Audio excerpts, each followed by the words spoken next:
नमस्कार सांग मैंने आपण मानु समस्त मो स्टोरी चैनल रे स्वागत। चलतु कहानी शुणा मितलो कथार गोटे के अच्छी भाग 69 पूर्व भाग जदि शुणी ना जल्दी जल्दी शुणी नियंतु। कहानी शुणी सारी सब्सक्राइब करिया को केबे भूलिबेनी सांग माने। सकाळ हला निहाती प्राणहीन भावरे ऊर्जाहीन एकदम साधारण किछि नूतनत्व नाही। फूल तोलिबाकू आज जेमिति कौनसी स्पृहा नाही लेखार केवल गोटे श्रृंखलित जीवन शैली पाई ए सबु करुछि से। अभ्यास बसत लेखा गाधे सारी सिंदूर फरुआ खोली पुणी रहीगला।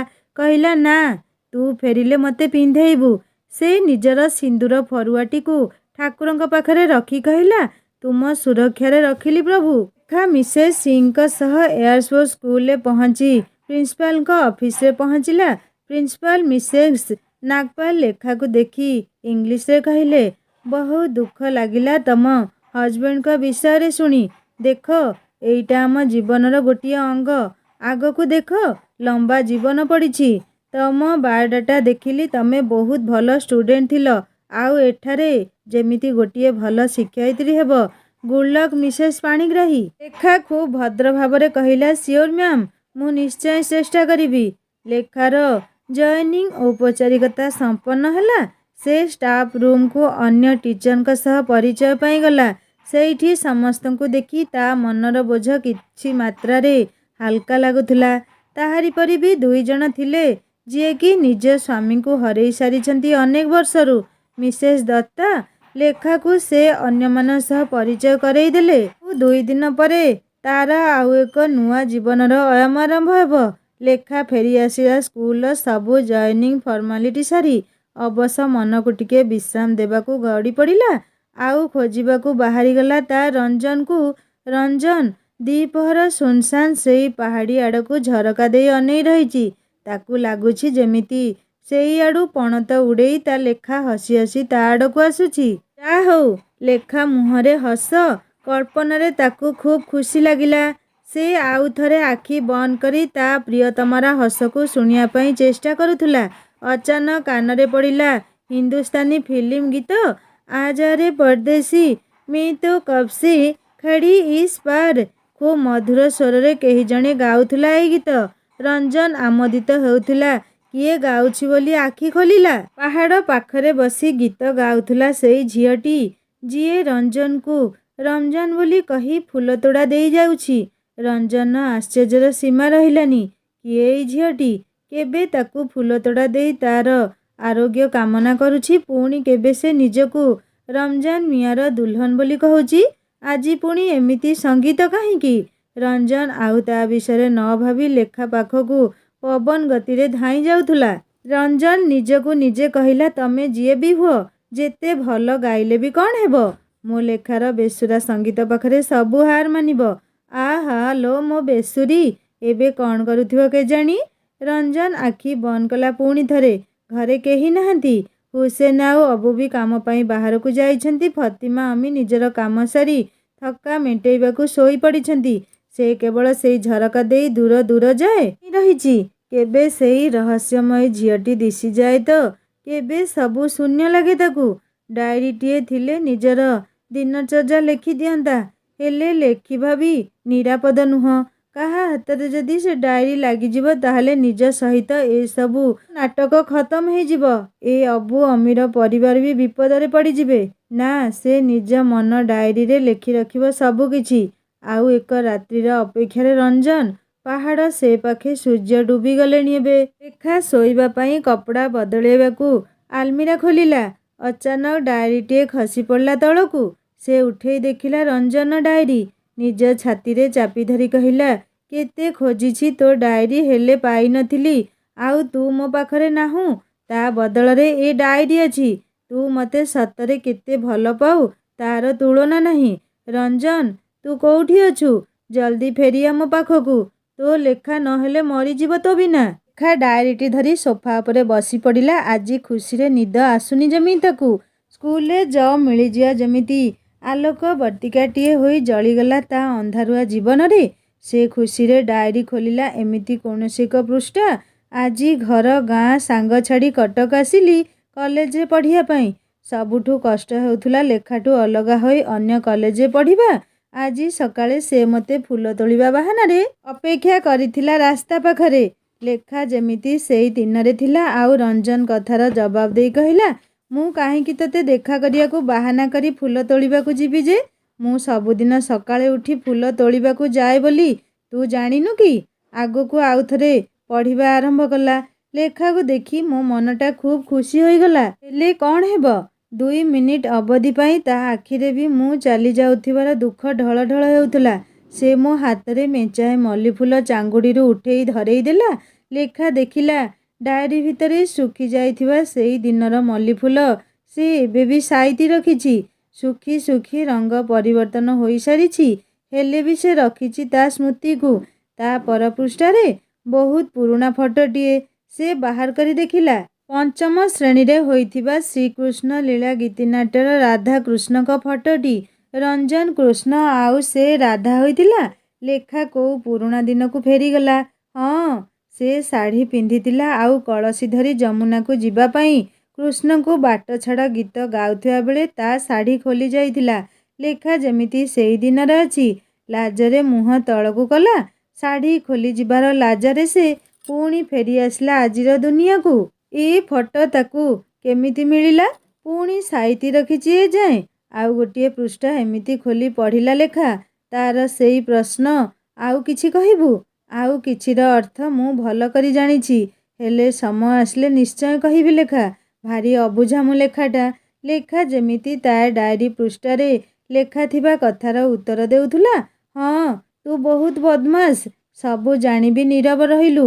କ'ଣ ନା ମୁଁ ଅବୁଝା। ଆଉ ଗୋଟିଏ ପୃଷ୍ଠା ଖୋଲିଲା ଲେଖା। ଆଜି ଲେଖାକୁ ବାରିପଦା ଦେଖା କରିବାକୁ ଆସିଥିଲି।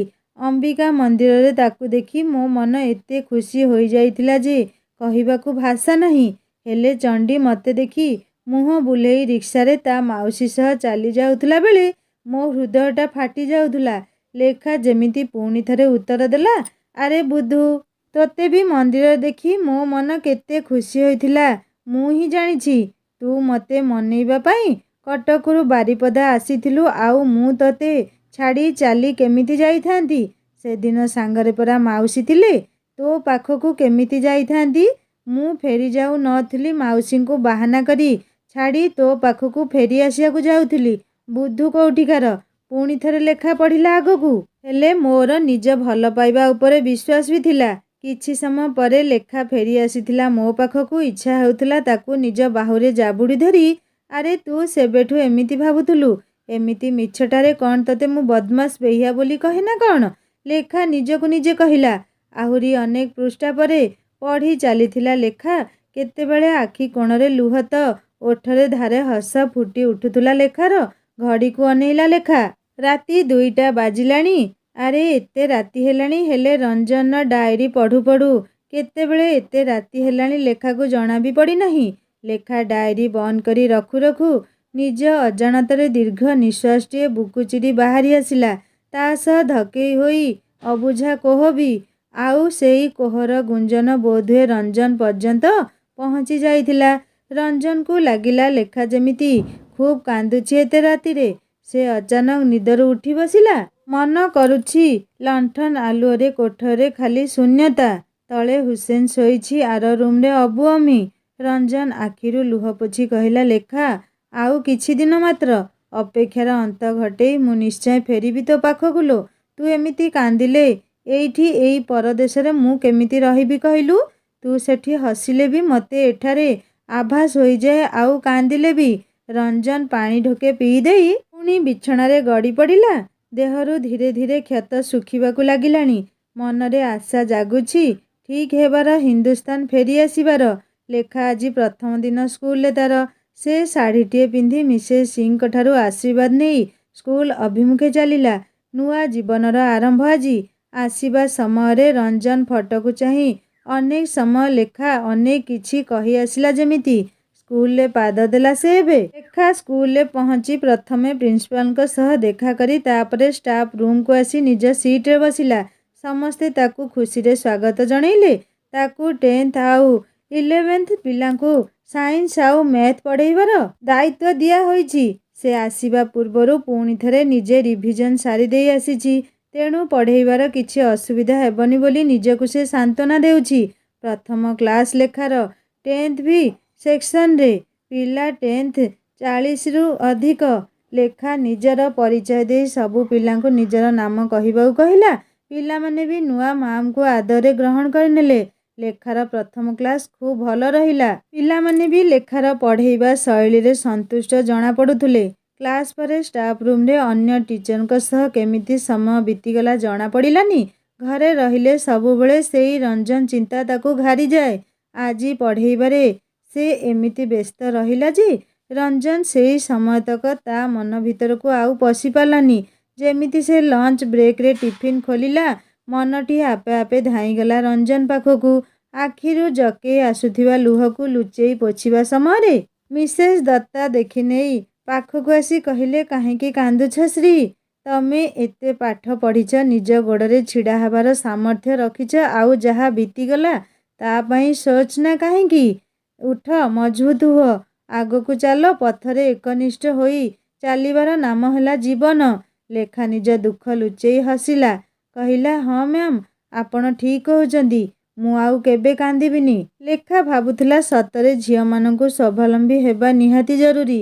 ନିଜ ଗୋଡ଼ରେ ଛିଡ଼ା ହେବା ଏକାନ୍ତ ଆବଶ୍ୟକ। ସେ ଯଦି ଆଜି ପାଠ ପଢ଼ି ନଥାନ୍ତା ତାହେଲେ ସେଇ ଗାଁରେ ଲୋକଙ୍କ ନିନ୍ଦା ଗଞ୍ଜଣା ସହୁଥାନ୍ତା। ତା ଶ୍ୱଶୁର ଖୁବ୍ ଭଲ କରିଛନ୍ତି ଏଠାକୁ ପଠେଇ ତାକୁ। ସମସ୍ତଙ୍କ ସହ ପାଠ କ୍ଲାସ୍ ବିଷୟରେ ଆଲୋଚନା କରୁ କରୁ ସମୟ ଖୁବ୍ ଭଲରେ କଟିଗଲା।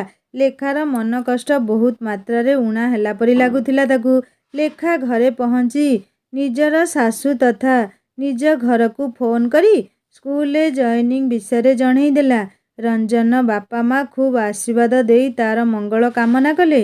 ଗୋଟିଏ ସପ୍ତାହ କେମିତି ବିତିଗଲା ଜଣାପଡ଼ିଲାନି। ଆଜି ଉଇକେଣ୍ଡ କ୍ଲାସ୍, କାଲି ରବିବାର ଛୁଟି ଅଛି।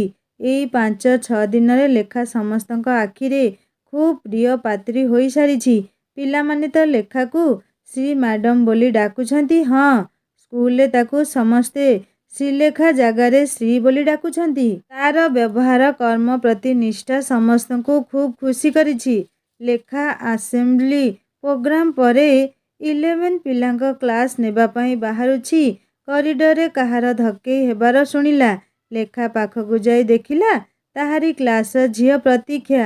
ଲେଖାକୁ ଦେଖି ମୁହଁ ଆଖି ପୋଛି କହିଲା, ଗୁଡ୍ ମର୍ଣ୍ଣିଂ ମ୍ୟାମ୍। ଏଠାରେ କ'ଣ କରୁଛ? କ୍ଲାସକୁ ଆସ। ଲେଖା ଏତିକି କହି ଯିବାକୁ ଲାଗିଲା।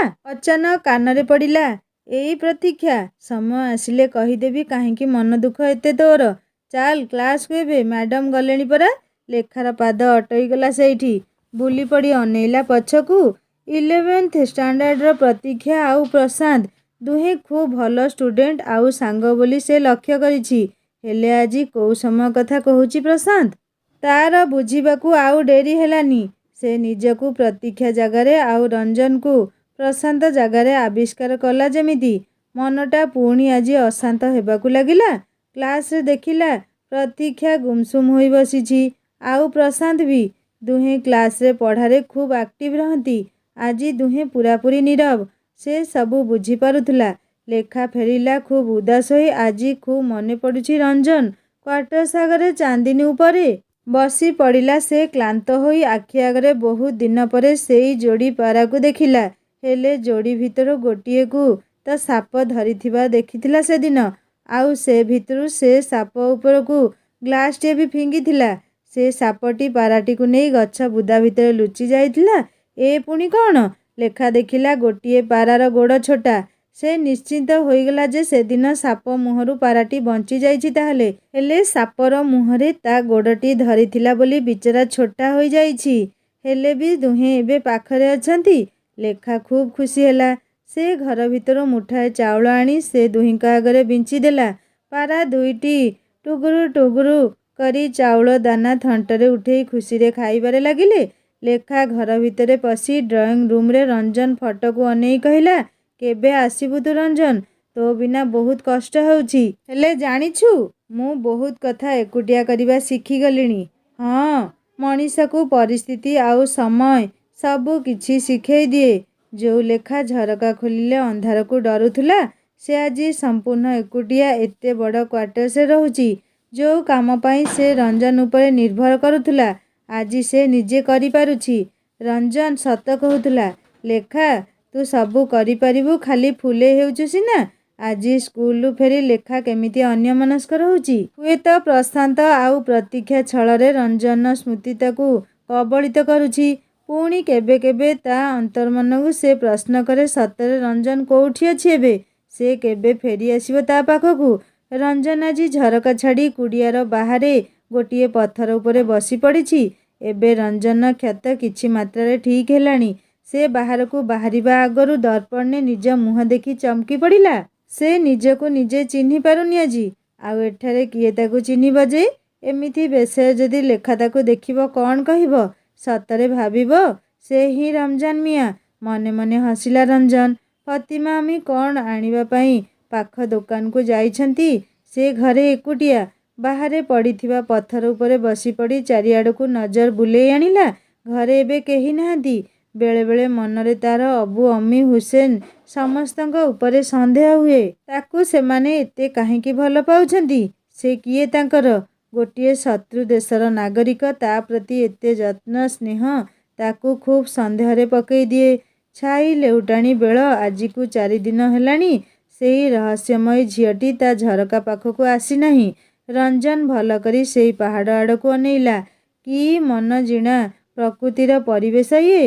ସେ ଭାବିଲା, କେବେ ଏପିଓକେ ଆମ ଦେଶରେ ମିଶିବ, ଆମ ଅକ୍ତିଆରକୁ ଆସିବ କେଜାଣି? ଅଚାନକ ତା ଆଖିରେ ପଡ଼ିଲା ଏମିତି ଏକ ଦୃଶ୍ୟ। ତା ଭାବନା ସେମିତି ଅଧା ରହିଗଲା। ବିସ୍ମୟ ବଳୟରେ ସେ ଖାଲି ଘୂରି ବୁଲୁଥିଲା। ରଞ୍ଜନ ଦେଖିଲା ଅନତିଦୂର ପାହାଡ଼ କୋଳରେ ସେଇ ଝିଅଟି କାହାର ନିବିଡ଼ ବାହୁ ବନ୍ଧନରେ ଥାଇ ମୁହଁରେ ସ୍ମିତ ହାସ୍ୟ ଫୁଟି ଉଠୁଛି। ହେଲେ ଝିଅଟି କାହାର ବାହୁ ବନ୍ଧନରେ ରଞ୍ଜନ ଦେଖି ପାରୁନଥିଲା। ଝିଅଟିର ମୁହଁ ସେ ଅପରିଚିତର କାନ୍ଧ ଉପରେ ଥିଲା। ସେ ଲୋକ ଜଣକ ରଞ୍ଜନ ଆଡ଼କୁ ପଛ କରିଥିବାରୁ ସେ ତାକୁ ଦେଖି ପାରୁନଥିଲା। ରଞ୍ଜନ ନିଜ ଉପରକୁ କିଛି ବିପଦ ନ ଆସୁ ଭାବି ଘର ଭିତରକୁ ପଳେଇ ଆସିଲା। ଆରେ ଏ ଝିଅଟି କି ସାଙ୍ଘାତିକ! ନିଜକୁ କେବେ ରମଜାନ ମିଆଁର ଦୁଲ୍ହନ କହୁଛି, ପୁଣି ଆଜି ଆଉ କାହା ବାହୁରେ। ନା ନା, ହେ ଭଗବାନ! ଏଠାରୁ କେମିତି ସେ ନିଜ ଦେଶକୁ ଫେରିଯିବ ସେଇ ଚିନ୍ତା ମାଡ଼ି ଆସିଲା। ରଞ୍ଜନ ପୁଣି ସେଇ ଝରକା ପାଖକୁ ଫେରି ଆସିଲା। ଭାବିଲା, ଏଇଠି ବସି ଦେଖିଲେ କୌଣସି ବିପଦ ନାହିଁ। କିଏ ଜାଣେ ସେ ଝିଅ କିଏ, ଆଉ ସେ କାହା ସହ ଏମିତି ଦୁହେଁ ପ୍ରେମରେ ଭୋଳ ଥିଲେ। ଅଚାନକ ଝିଅଟିକୁ ବାହୁରେ ଉଠେଇ ସେ ବ୍ୟକ୍ତି ଜଣକ ବୁଲି ପଡ଼ିଲା। ଏବେ ରଞ୍ଜନର ଆଶ୍ଚର୍ଯ୍ୟର ସୀମା ରହିଲାନି। ସେ ବ୍ୟକ୍ତି ଜଣକ ଅପରିଚିତ ନ ଥିଲା। ସେ ଥିଲା ହୁସେନ। ହୁସେନ ପୁଣି ସେଇ ରହସ୍ୟମୟୀ ଝିଅ ସହ। ରଞ୍ଜନ କିଛି ଭାବି ପାରୁନଥିଲା। ତାହେଲେ ସେ ଝିଅଟି ତାକୁ କାହିଁକି ଫୁଲତୋଡ଼ା ଆଣି ଦେଉଥିଲା? ପୁଣି ଥରେ ରଞ୍ଜନ ଚିନ୍ତାରୁ ଓହରି ଯାଇ ସେଇ ପାହାଡ଼ ଆଡ଼େ ନଜର ଫେରେଇଲା। ହୁସେନର ବାହୁରେ ସେଇ ଝିଅଟି ଖୁସିରେ ଝଳି ଉଠୁଥିଲା। ଆଉ ହୁସେନ ସେଇ ଝିଅଟିର କପାଳ, ଗାଲ ଚିବୁକରେ ଆଙ୍କି ଦେଉଥିଲା ପ୍ରୀତିଭରା ଚୁମ୍ବନ। ଝିଅଟି ଖୁବ୍ ଆମୋଦିତ ହେଉଥିଲା। ଖିଲି ଖିଲି ହସର ଜୁଆର ଛୁଟୁଥିଲା ଯେମିତି। ରଞ୍ଜନ ମନରେ ଅନେକ ପ୍ରଶ୍ନ। ହୁସେନ ତ ଅବୁ ସହ କାମ ପାଇଁ ଯାଇଥିଲା, ଏଠାରେ ପୁଣି କେମିତି? ସେ ଏବେ କିଛି କାହାକୁ ପଚାରିବା ବି ଉଚିତ ହେବନି। ପ୍ରଥମେ ନିଜକୁ ସୁସ୍ଥ ହେବାର ଅଛି। କିଛି ବିପଦ ହେଲେ ନିଜକୁ ବଞ୍ଚେଇ ପାରିବ। ହେଲେ ଏବେ ତ ସେ 4 କଦମ ଠିକରେ ଚାଲି ପାରୁନି ବି। କ'ଣ କରିବ ସେ ଏବେ? ରଞ୍ଜନ ଦେଖୁଥିଲା ଏବେ ହୁସେନ ସେଇ ଝିଅଟିକୁ ବାହୁରେ ଉଠେଇ ଘିରି ଘିରି ବୁଲେଇବାରେ ଲାଗିଲା। ରଞ୍ଜନର ମନ ସିନା ଶଙ୍କା ଆଶଙ୍କାରେ ପୂରି ରହିଥିଲା, ହେଲେ ଝରକା ବାହାରେ ଚାଲିଥିବା ଏଇ ପ୍ରେମ ଖେଳରେ ସେ କେବେ ହୁସେନ ଜାଗାରେ ଆଉ ସେଇ ଝିଅଟି ଜାଗାରେ ଲେଖା ଥିଲା ସେ ଜାଣିପାରି ନାହିଁ।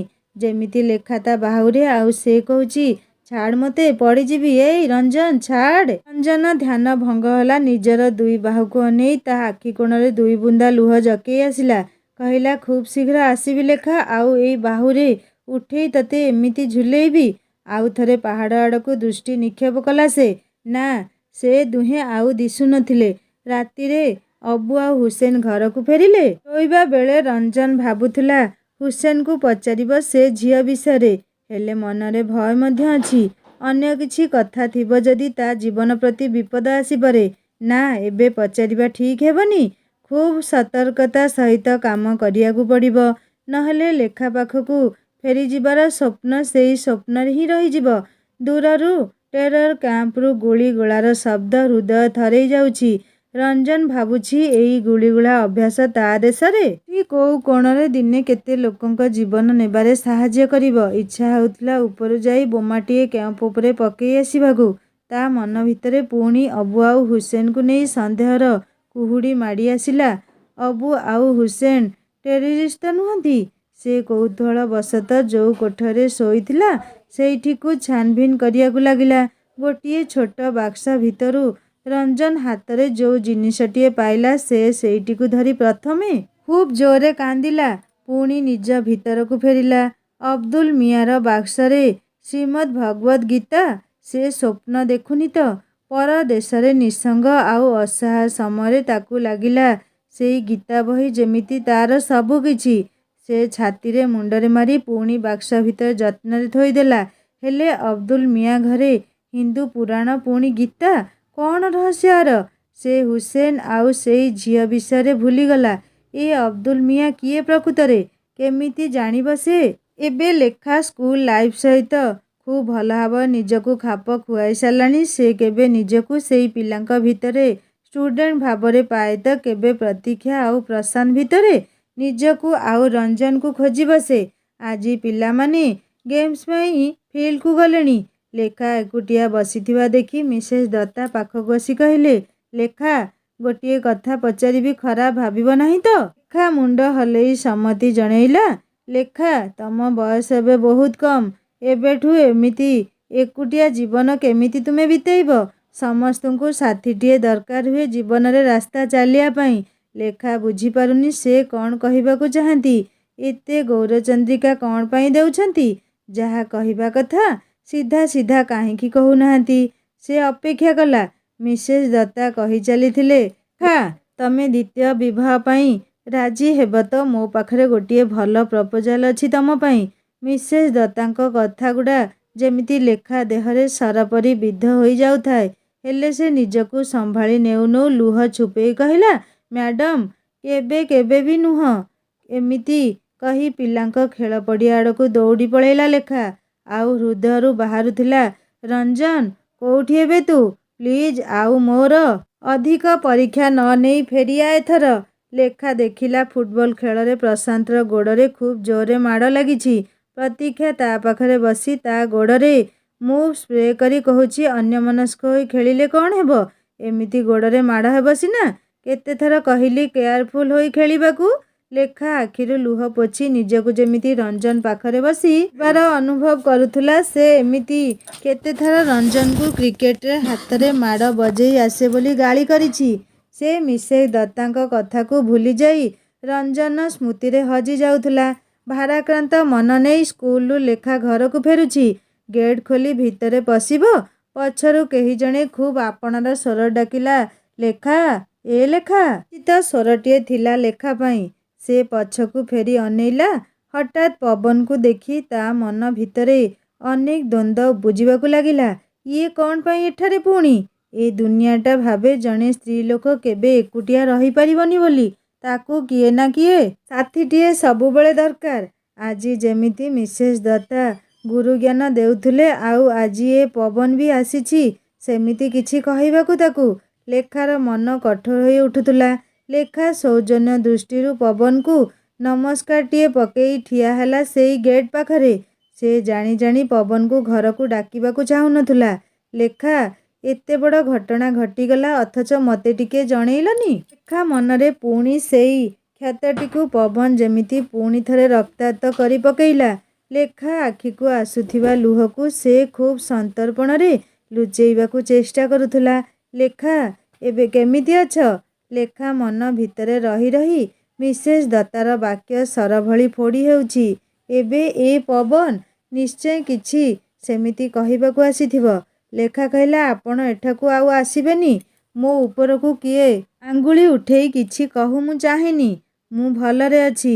ଲେଖା, ତମେ ମୋତେ ଏମିତି କହିପାରୁଛ? ହଁ, କିଏ ବି ଯଦି ଭାବୁଥାଏ ମୁଁ ଆଉ କାହାକୁ ବାହା ହେବି, ଏକୁଟିଆ ରହି ପାରିବିନି, ତାର ଭାବିବା ସମ୍ପୂର୍ଣ୍ଣ ଭୁଲ। ମୋତେ ରଞ୍ଜନ ଯାହା ଦେଇଛି ତାର ସ୍ମୃତିକୁ ନେଇ ପୂରା ଜୀବନ ମୁଁ ଖୁସିରେ କାଟିପାରିବି। ପବନ ଲେଖା କଥାରେ ହସିଲା ନିହାତି କରୁଣ ହସଟିଏ। କହିଲା, ଲେଖା, ତମେ ମୋତେ ଆଜି ଯାଏ ଠିକ୍ରେ ଚିହ୍ନି ପାରିଲ ନାହିଁ। ଅବଶ୍ୟ କଲେଜ ସେତେବେଳେ ପରିପକ୍ୱ ବୟସ ନଥିଲା ତମର କାହାକୁ ଜାଣିବାକୁ। ହେଲେ ଏତିକି ତ ଜାଣିଛ ତମେ ଯାହା କରୁଛ, ଯାହା କହୁଛ, ସେମିତି କୌଣସି ଉଦ୍ଦେଶ୍ୟ ମୋର ନାହିଁ। ଲେଖା ନିଜର କାହାକୁ ହରେଇବା ଯେ କେତେ ହୃଦୟ ବିଦାରକ ମୋଠାରୁ କ'ଣ ଏ ଦୁନିଆରେ କେହି ଅଧିକ ଜାଣିଛି? ମୁଁ ଆସିଥିଲି ତମ ଦୁଃଖ ବାଣ୍ଟିବାକୁ। ତମେ କ'ଣ ବୋଲି ଭାବି କ'ଣ କହୁଛ ମୋତେ? ଯୋଉଦିନ ରଞ୍ଜନ ଆଉ ତମ ବିଷୟରେ ଜାଣିଲି, ତମ ପ୍ରତି ମୋ ମନରେ ଯାହା ବି ଥିଲା ସବୁ କିଛି ପୋଛି ଦେଇଛି। ତା ବ୍ୟତୀତ କେବଳ ସେଇ ସମ୍ପର୍କ ଛଡ଼ା କ'ଣ ଦୁନିଆରେ ଆଉ କିଛି ସମ୍ପର୍କ ନାହିଁ? ମାନବିକତା ବୋଲି କିଛି ଅଛି କି ନାହିଁ? ମୁଁ ତମକୁ ଜାଣିଛି। ସେଇ ଗୋଟିଏ ଖିଅ ଧରି ମୁଁ କ'ଣ ତମର ଦୁଃଖରେ ଟିକିଏ ଭାଗୀ ହୋଇପାରିବିନି? ତମେ ତ ଆଜି ପୂରାପୂରି ପର କରିଦେଲ ମୋତେ। ପବନ ଟିକିଏ ଭାବୁକ ହେଲା। ଲେଖା ଭାବିଲା ସେ କ'ଣ ଅଧିକ କହିଦେଲା କି ପବନକୁ? ମିସେସ୍ ଦତ୍ତାଙ୍କ ରାଗ ପବନ ଉପରେ ସୁଝେଇ ଦେଲା। ନହେଲେ ଲେଖା ଏମିତି କାହାକୁ ଆଘାତ ଦେଇ କହିବ? ସେଇ ଗେଟ୍ ପାଖରେ ଠିଆ ହୋଇ କଥା ସାରିଲା ଲେଖା। ପବନ ପୁଣି ଥରେ କହିଲା, ଲେଖା, ତମେ ମୋ ବିଷୟରେ କ'ଣ ଭାବୁଛ, କ'ଣ ଧାରଣା ମୁଁ ଜାଣିନି। କିନ୍ତୁ ମୁଁ ତମର ଭଲ ଚାହେଁ ସବୁବେଳେ। ଏଇ ମୋ କାର୍ଡ଼ଟି ରଖ। କେବେ ଯଦି କିଛି ବି ମୋର ଆବଶ୍ୟକ ପଡ଼େ ତାହେଲେ ଗୋଟିଏ କଲ୍ କରିଦେବ। ମୁଁ ତୁମ ପାଖରେ ନିଶ୍ଚୟ ହାଜର ହେବି। ମୁଁ ଆସୁଛି ଏବେ। ନିଜର ଯତ୍ନ ନେଉଥିବ। ବାଏ।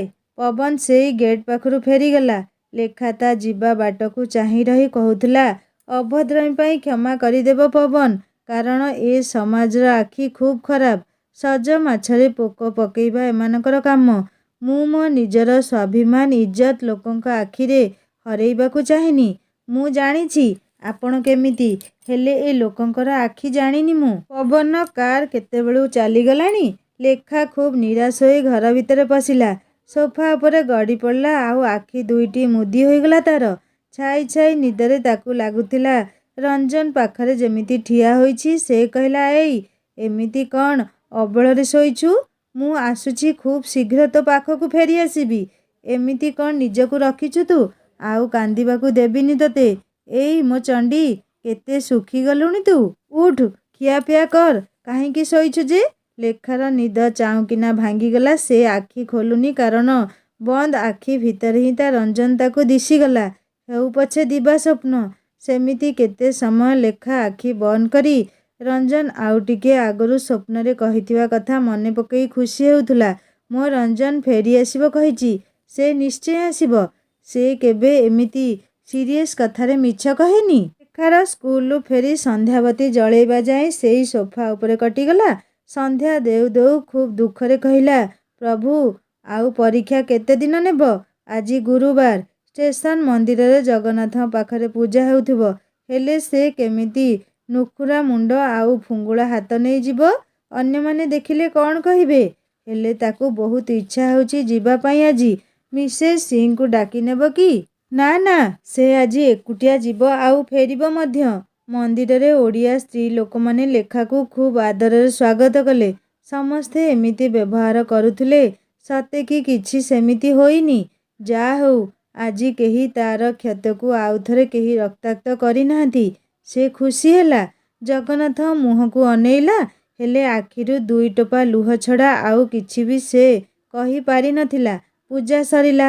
ସେ ପ୍ରସାଦ ଖାଇ ଏକୁଟିଆ ଫେରୁଥିଲା ଘରକୁ। ରାସ୍ତାରେ ସେଇ ଗଛ ଯୋଉଠି ସେ ଭିଜିଥିଲା ରଞ୍ଜନ ସହ। ଅନେଇଲା ସେଇ ଗଛ ମୂଳକୁ।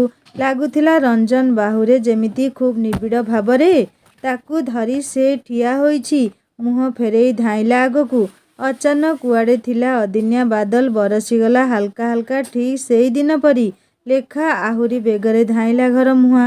ଆଉ ସତେ ଯେମିତି ମେଘକୁ କହୁଥିଲା, ଆଜି ପୁଣି କାହିଁକି ବରସିଲୁ? ସେ ତ ଏବେ ସମ୍ପୂର୍ଣ୍ଣ ଏକୁଟିଆ ଅଛି। ଭିଜିବ କେମିତି କାହା ସହ?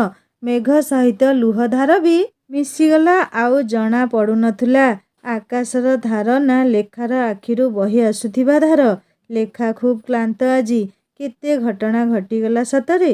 ପବନ ପାଇଁ ନିଜକୁ ଟିକିଏ ଖରାପ ଲାଗିଲା। ଘରକୁ ଡାକି ପାଣି ଗ୍ଲାସେ ପିଇବାକୁ ଦେଇପାରିଲାନି। ରଞ୍ଜନ ହସ୍ପିଟାଲରେ ଥିବାବେଳେ କେତେ ସାହାଯ୍ୟ ସେ କରିଥିଲେ। ହେଲେ ପ୍ରତି ବଦଳରେ ସେ ତାଙ୍କୁ କେତେ ଖରାପ ଅଭଦ୍ର ବ୍ୟବହାର କଲା। ଅଚାନକ ଫୋନ୍ ରିଙ୍ଗ୍ ହେଲା। ଲେଖା ଏବେ ଫେରିଲା ଭାବନାରୁ। ହ୍ୟାଲୋ ମା'। ଲେଖା ଆଖିରୁ ପୁଣି ଥରେ ମୁକ୍ତା ବିନ୍ଦୁ ବହିବାକୁ ଲାଗିଲା। ହଁ, ମଣିଷ ଯେତେ ଦୁଃଖ କି କଷ୍ଟରେ ଥାଉ ଏଇ ମା ଶବ୍ଦରେ ଯେମିତି ସବୁ ଦୁଃଖ କୁଆଡ଼େ ଗାୟବ ହୋଇଯାଏ। ହଁ, ଲେଖାର ମାଙ୍କର ଫୋନ୍ ଥିଲା। ମା କେମିତି ଅଛ? ପଚାରିଲା ଲେଖା। ମାରେ ତୋ ଦେହ ଭଲ ଅଛି ନା? ମୋର କ'ଣ ହେବ? ମୋର କିଛି ହେବନି। କାହିଁକି ବ୍ୟସ୍ତ ହେଉଛ? ମାରେ ଦୀପାର ସାଙ୍ଗମାନେ ଲେଖାର ଭଉଣୀ ବାହାଘର କାହା ସହିତ ଠିକ୍ ହୋଇଛି ଶୁଣିବା ନେକ୍ସଟ ପାର୍ଟରେ। ରଞ୍ଜନ କେମିତି ଫେରିବ ଲେଖା ପାଖକୁ? କାହାଣୀ କେମିତି ଲାଗିଲା ମୋତେ କମେଣ୍ଟ କରି ଜଣାଇବେ। ଆଉ ଯଦି ଭଲ ଲାଗିଥାଏ ସବସ୍କ୍ରାଇବ୍ କରି ବେଲ୍ ଆଇକନ୍ ନିଶ୍ଚୟ ଦବାଇ ଦେବେ। ରହୁଛି। ନମସ୍କାର। ଜୟ ଜଗନ୍ନାଥ।